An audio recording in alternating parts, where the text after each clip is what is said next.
Now that we know how to do 2 by 2 determinants and 3 by 3 determinants, we can use these skills to help us to solve a system of equations using a method that we call Cramer's rule.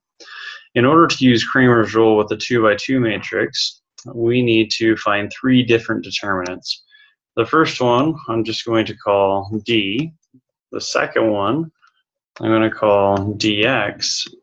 And the last one I'm going to call dy. And each of these we're going to use our equations off to the left there to help us find. When I'm finding my original determinant, I'm going to use the x and the y columns and use the coefficients from there. So the 3 and 2 from the top row, and the -4 and -1 from the bottom row.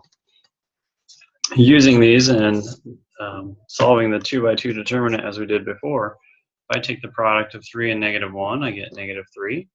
Then I can subtract the product of the -4 and +2, which would be -8.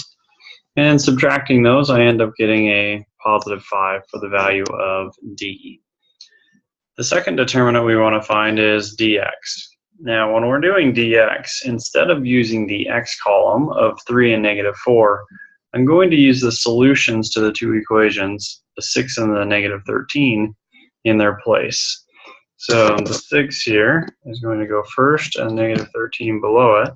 And then the y column is going to stay the same, the 2 and the -1. And once I have those values, I can solve for the 2 by 2 determinant again. 6 times -1 will give me a -6. And then subtract 2 times -13, which is -26. And subtracting those two values, I end up getting a +20. My last determinant that I need to find is my dy. And similar to what we did with the x column being replaced, for dy we're going to replace the y values.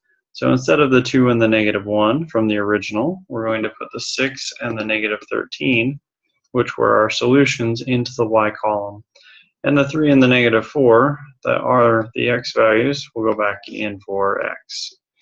Then I can find the determinant of this 2 by 2 matrix. 3 times -13 gives me a -39. And I subtract from that -4 times 6, which is -24.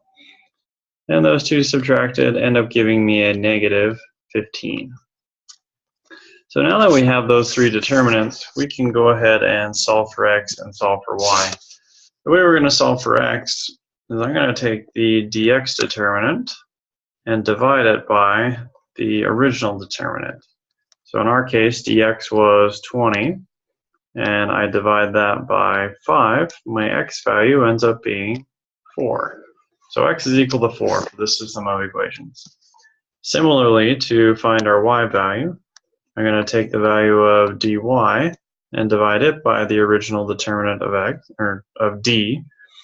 Dy in our case was a -15, and I can divide that -15 by our value of d, which was 5, and get -3 for our y value. So solving using Cramer's rule, we were able to find all 3 determinants. After doing that, we took dx over d to find our x value, and dy over d to find our y value, and getting our final solution of 4 and -3.